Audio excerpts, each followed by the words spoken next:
And what a backdrop indeed. Cove with its colourful houses and rich history.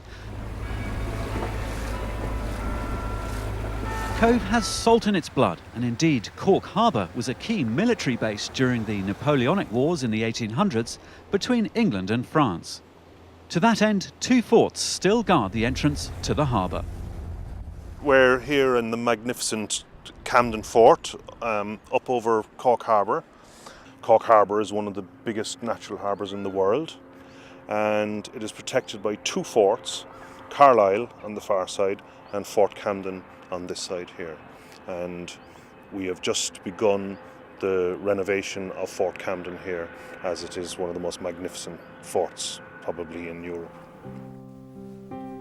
Dating from the late 1700s, the fort is a labyrinth of underground munitions stores. And above ground, from its vantage point at the harbour's entrance, witnesses bore the last glimpse of possibly the most famous ship in history.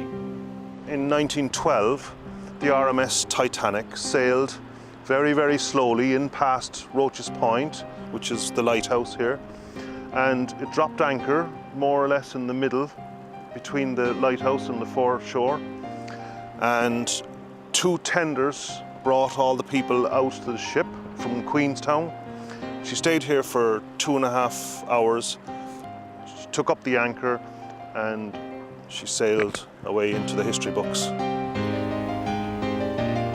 Queenstown was renamed Cove, but the memory of the Titanic continues here.